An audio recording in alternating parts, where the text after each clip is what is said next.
Good afternoon, everyone. I think it's important for me as the new chief of the Little Rock Police Department to share with the citizens my vision, the vision that I have for the department and for the community. I think it's also important for me to talk about some important topics that we've been asked about. And so I think I want, well, not think, but I know it's important for the citizens to hear that from me. And so I want to talk about some things that are upcoming. There's been some talk about a Citizens Review Board. Let me assure the citizens of the city that in the very near future, myself and Mayor Scott will be talking to the Department of Justice regarding citizen review or citizen advisory committee. But it's important for the community to understand that we want to develop the best review policy or advisory policy for the city of Little Rock.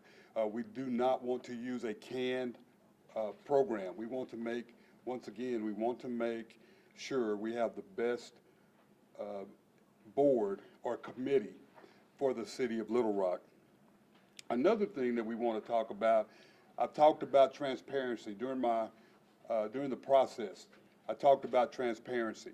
And one of the things that we are looking at, we have submitted an RFP for body-worn cameras. We're very, very excited about this. As you know, that takes time. It's nothing that we can do overnight. It's very important for us to establish a policy first and also to establish a process in which our officers can test whatever body camera we decide to go with. We'll soon be receiving bids on the body cameras.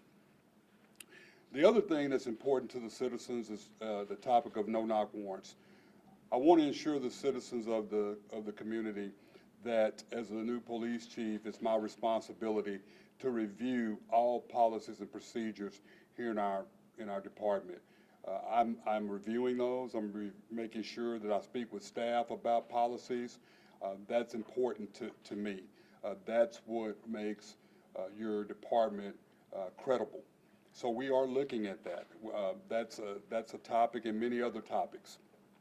Also, I'd like to express my sympathy and condolences to the Blackshire family. I also would like to extend my condolences or my heartfelt, my heart goes out to Officer Starks and his family. When you have an event of this nature, it's tragic on both sides. We understand that the family is hurting. We totally understand that. And keep in mind that Officer Stark's family is also hurting. Not trying to compare the two, by no means would I ever do that. But I think that we have to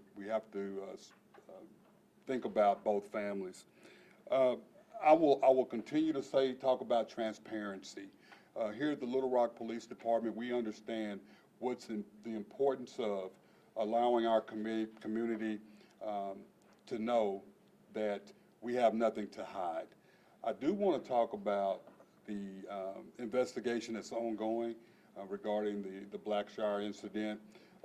What you have to understand is that there are two investigations going on and they run concurrently. There's an administrative investigation that's conducted by our Internal Affairs Department, and there's a criminal investigation that's being conducted by the District Attorney's Office, Prosecuting Attorney's Office. We have no control over the length of the investigation, of the criminal investigation. Both are ongoing. I spoke with the prosecuting attorney yesterday, and he assured me that the case is being reviewed. I can assure the citizens of Little Rock that the internal investigation is also continually being reviewed. So I wanted to make that clear that there's two separate investigations going. A lot of times citizens don't understand the difference. There's an administrative process and there's a criminal process. So they do run concurrently. And so the criminal process, the administrative process focuses on the possible policy violations, whether or not policy was violated, whether or not standard operating procedures were violated. So I just wanted to clarify that. It is frustrating. The length of the investigations are frustrating, but I would ask the citizens to be patient because we want to be consistent. There's a consistent process that we follow, and there's a consistent process that the prosecuting attorney follows. We want to make sure that everyone receives due process. So it is a very frustrating process. I totally understand that, but it's not going to be a process that's going to be handled overnight. I can assure you when the final outcome, you will understand why these type of processes take so long. So I just want the citizens to be patient with us. The other thing is that we really respect the rights of our citizens to protest, to exercise their First Amendment right. We respect that as the Little Rock Police Department. That's very important, that we do not interfere with individuals' rights. However, you know, and add on to that, we do respect, we understand there's going to be civil disobedience. However, we don't want civil unrest. We want all First Amendment protests to be peaceful. That's the main thing that I want to emphasize here. We want any protest, all civil expressions of the First Amendment, we want them to be civil. We understand there's going to be some civil disobedience. We understand that. But however, we want it to be peaceful. That's important, peace, because we don't want anyone to. We don't want to see any property damage. We don't want to see anybody injured.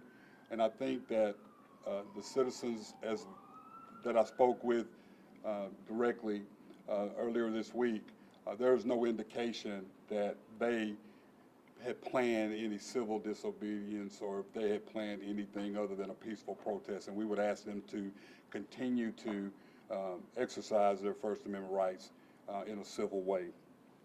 But I think the main thing is that I want the citizens to know everything that I said we were going to do here in the Little Rock Police Department. We are going to fulfill those promises.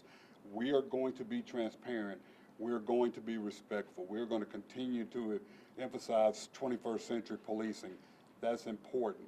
Transparency, transparency, transparency. That's the key to a successful relationship between the community and our police department. And so I want to be held accountable. That's important. I told everyone, like I said during the process, everything that I said. I truly believe that we will be the safest city in Arkansas, and I truly believe that we are on the way to be one of the safest cities in the nation. So I appreciate each and every one of you being here today, and I will take questions. Yes, ma'am. Is there any necessity for the internal investigation to go on longer than the criminal one? Can the IA department make a decision before the prosecutor returns his decision? So, you know, industry standards are, and based on our career, it's all about due process. So they're both separate. So the main thing we want to do is make sure we do a thorough investigation. So it's not that could we do it this way? I'm probably sure if we cut corners, but we're not going to cut corners. We're going to make sure any employee that's involved in a internal investigation is going to receive due process. We don't want to cut corners. Everyone, no matter what the citizens might think, we can't cut corners because that's a part of integrity and credibility. Chief, has the prosecutor given you any kind of, direction to how long it will take for them to review that criminal case and when they'll decide if charges are going to be filed? He has not given me a timeline, but what he has told me is that the investigation is ongoing, and they are still reviewing the case packet. Yes, ma'am. Where do you draw the line between civil disobedience and civil unrest? You know, we try to give everybody an opportunity to correct their actions. And I think when it gets to the point of destruction of property and and also the possibility that someone would be injured, including citizens and officers, I think that draws the line. And I think that you would find throughout the country, there are departments that they allow citizens to express, and they allow there may be some civil disobedience. and you try to give the individuals the opportunity to correct that themselves. But at some point, we have to take some form of action. Yes, ma'am. Looking at reviewing policies and investigating complaints, how will policy review be conducted and how will you investigate complaints in the department? Well, I think the process that we have, I've reviewed that. I'm comfortable with the process we have as far as reviewing internal investigations. Policy is something that I'm reviewing every day. In order for me to be an effective chief, I have to know the policies. I have to stand up in front of the citizens, and when they ask a question, I want to make sure that I discuss the proper policy, because if I don't, that goes my credibility. So it's an ongoing process. I've been ever since the day after the mayor announced me as chief. I've been reading the policy. It's very interesting so far. I see it. Keep in mind, we're CALEA accredited, so we follow industry standards. In order for us to be reaccredited, our policy has to be very tight and easy for officers to understand, and we have to make sure that we continue to follow those guidelines. And we're going to continue to be CALEA accredited. That is, keep in mind, less than 10% of the departments in the nation are CALEA accredited, so we're one of those fortunate departments that are. Chief, the mayor said that the FBI would be in contact over the Black Shark case, and now the attorneys for Roger Talley are saying that they've been talking to the FBI and they believe the FBI has been speaking with you. What can you tell us about those conversations with federal authorities about these two cases or other cases? Yeah, I think those are separate topics. I have not personally spoken with the FBI. I've heard that there has been some inquiries by the FBI, but I have no direct knowledge of that. I have not spoken to anyone from the FBI. If they were, what was your reaction? I can't answer that until I would be contacted, because that's a federal investigation and we're conducting a state investigation. So just to clarify, Chief Humphrey, you're not aware of any kind of investigation by the FBI into the LRPD? I'm not aware of any. I've been here, this is my 4th day. I have not heard that. This is the first time I've heard that. So I have not spoken with the FBI. You would think that would be something that you would know even 4 days in, hey, the FBI is investigating, because, I mean, that's a pretty big deal, right? I believe so. I absolutely think I would know something about it. Can you also just speak to how you're communicating with officers ahead of possible protests this weekend? I mean, this is obviously a very important time in making sure that, civil liberties are protected and protests remain peaceful. What kind of message are you giving the department ahead of these planned demonstrations? I think the main thing is emphasizing First Amendment rights. And then, like we said earlier, we know there's going to be some civil disobedience. We totally understand that. We allow the expression, but I think the officers are well aware that they're very well trained here. They're very aware of the First Amendment, and they're very aware of what the limits that we will allow and when it comes to civil disobedience. And I'll say this again, when you start destructing property, when you start putting citizens in danger, we have to react.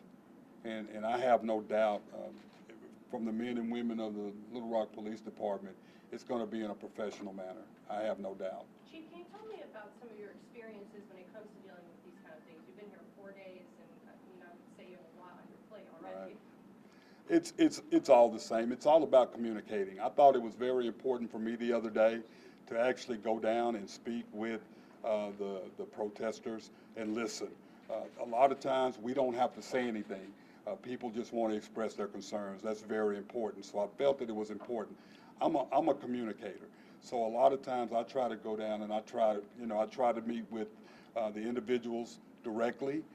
There are times when they'll ask questions and you may not have an answer, but you can listen and then you can provide a follow-up answer to their questions. However, I will say I was honored to go down and speak with them. And I think that I understand their frustration.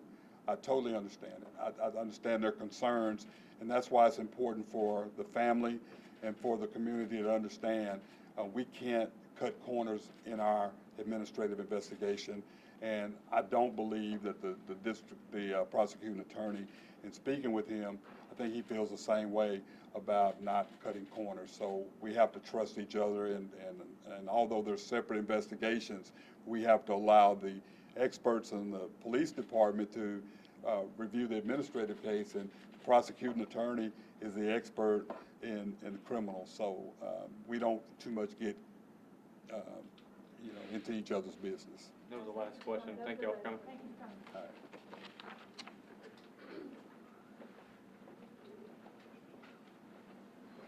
Is there any reason why I want to make sure nobody was shooting something important? I'm like, is there a reason I shouldn't do this? They did, they just got my backside.